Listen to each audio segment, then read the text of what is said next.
Hey everybody, this is Cricket here, going to be giving you guys a Force Strategy Gaming cast between two phenomenal players, and mainly the reason why I wanted to do this is because FXOmOOnGLaDe just did phenomenal in this ESL this weekend. He got to the semifinals against Ace, and though unfortunately Ace was able to stomp him, MoonGlade just did phenomenal he's just kind of approached this pro scene from Australia, and he's been in Korea for about a month now, and he's just been doing amazing. So that's going to be our blue Zerg, MoonGlade. He's going to be spawning in the bottom left-hand position on Zonaga, and then his opponent is going to be SjoW.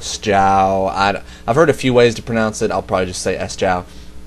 He is going to be the red Terran player, and I believe he is from Sweden, but he lives in Korea with Team Dignatus, I don't know. People are going to like punch me in the face for my pronunciations. But regardless, he is a pro level player as well, and it looks like this is going to be a ladder match as the colors say. And so this is going to be ZVT, a very nervous matchup for Zerg, as it just feels like no matter how many units you throw at a Terran player and no matter how many Marines you kill, like they always just somehow can come back. They always can just throw up a few bunkers, a planetary fortress, and just hold it. And that's just something so scary as a Zerg player. And it looks like MoonGlade has gone for a 15 hatch, and this is very characteristic of SjoW because he's known for not early scouting at all.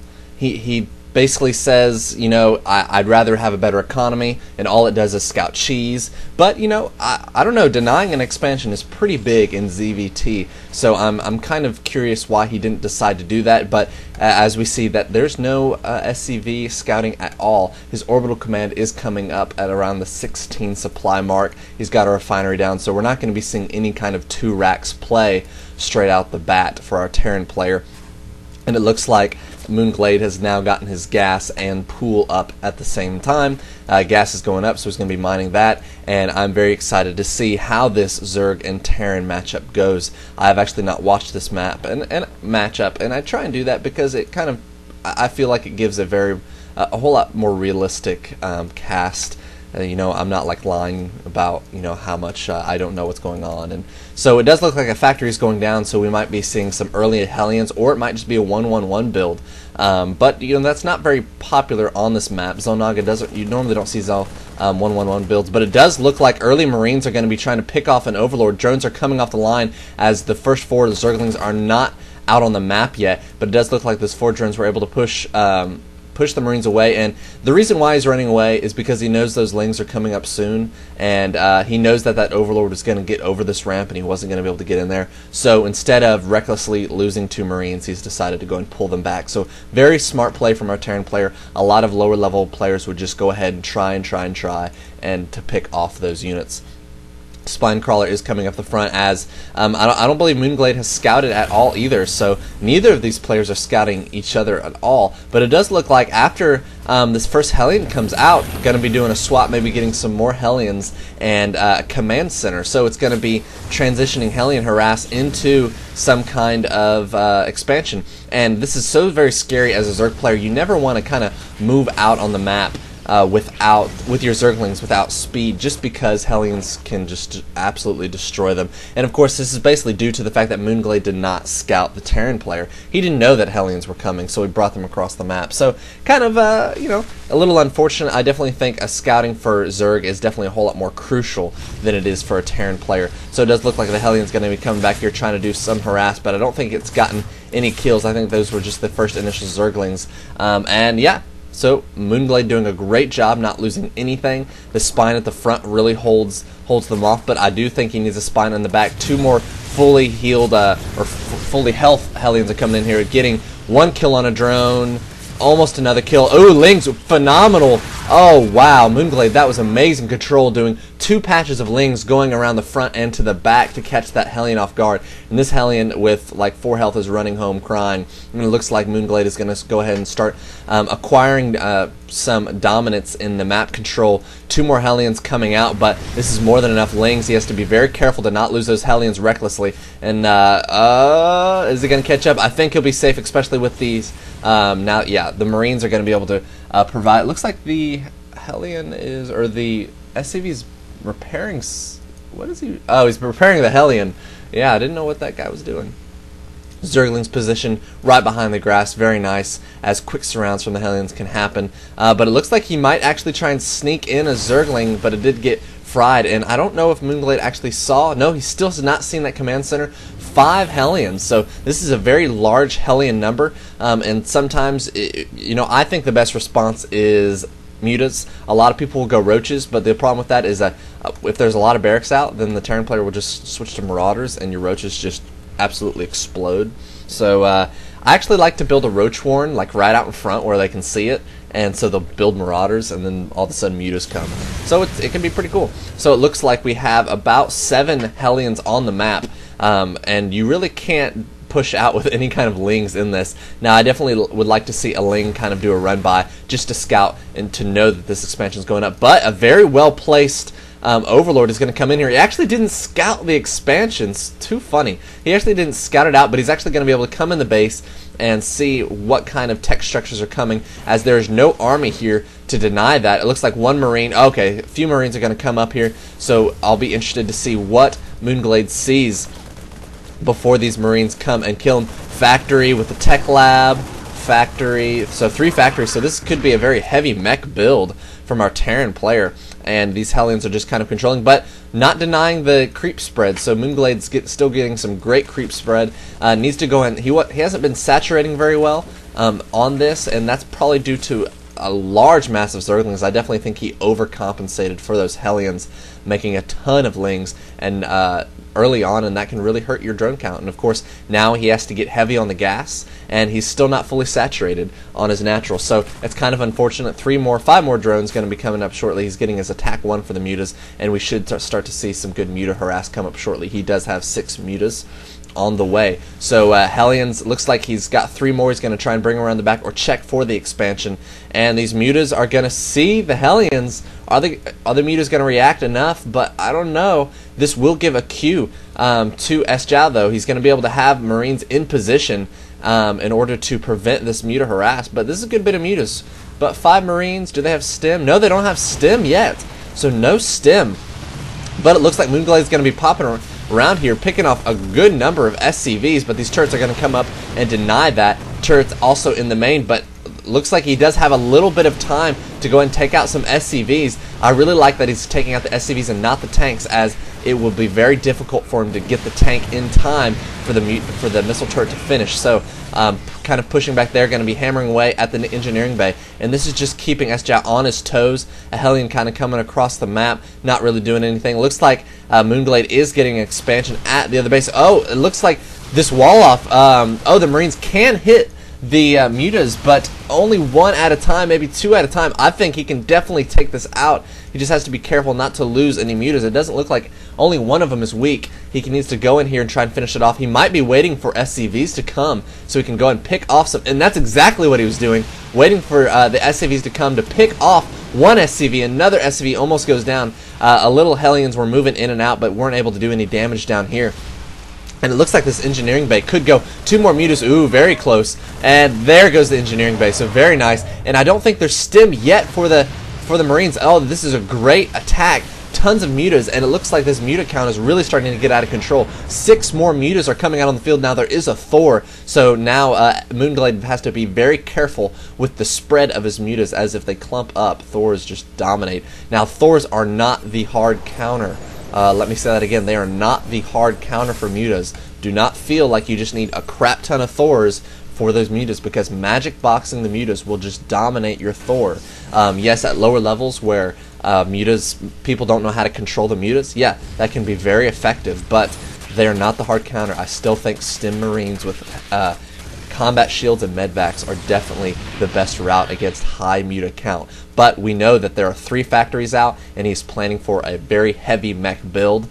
Blue Flame Hellions should be coming shortly. I'm very surprised that that tech hasn't come yet, but it looks like he is going ahead and going to be getting this forward position gold. And this is a very scary moment for our Zerg player, as once they get that forward position, it just feels like they can attack at any moment, and they're just right on your doorstep. Looks like MooNGLaDe did go ahead and break the rocks at the same time, so we might be looking to get his gold as well. Looks like some more factories are coming, so wow, he is definitely kind of going for this mech build, and a straight mech build is extremely strong against Zerg, but you have to mix in some Marines. You have to do it because only your Thors hit air.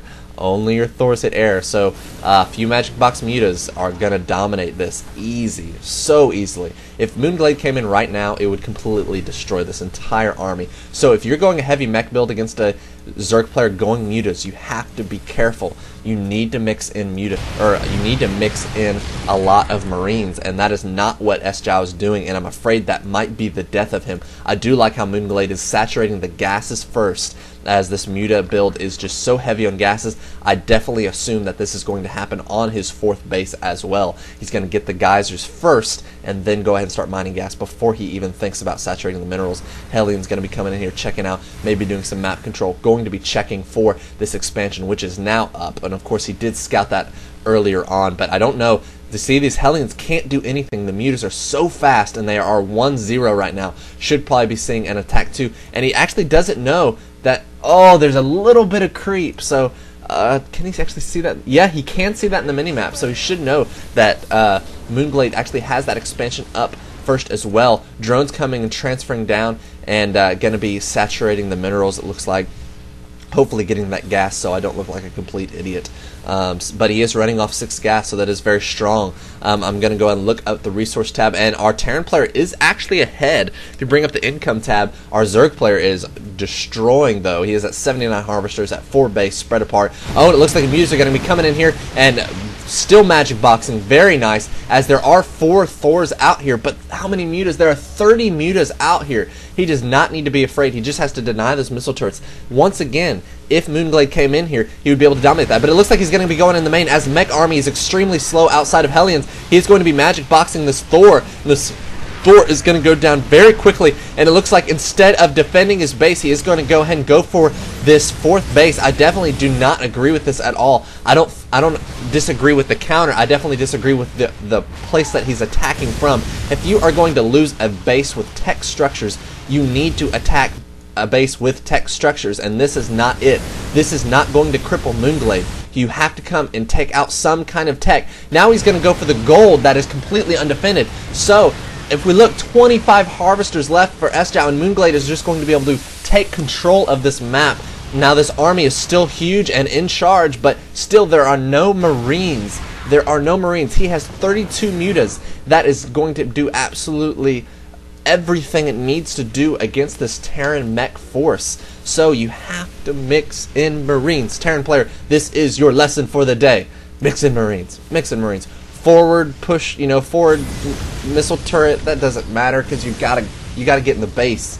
And now he's on creep, laying down a scan to go ahead and knock out the creep tumors, but honestly it looks like he is ready to go on the attack, as he cannot wait for the Zerg to kind of rekindle any kind of forces. 5 more Mutas on the queue. And these Hellions are going to be coming in here, and the objective, of course, is he's got to be able to take out this entire Zergling, Zerg base right off the bat. Now, I'm going to pause it right before the Mutas come in. Okay, they're coming in. Now, as a Terran player, if you are going straight mech, you have no Marines, and basically your only anti-air is Thors. Do not do what SjoW is doing here. Now, okay, this is very ballsy for me to say as to a pro player, but if you have no Marines, the only way that you are going to survive a magic box, and I don't even know if you'd still survive it in this situation, but it would put you in a better way, is you have to spread out your Thors.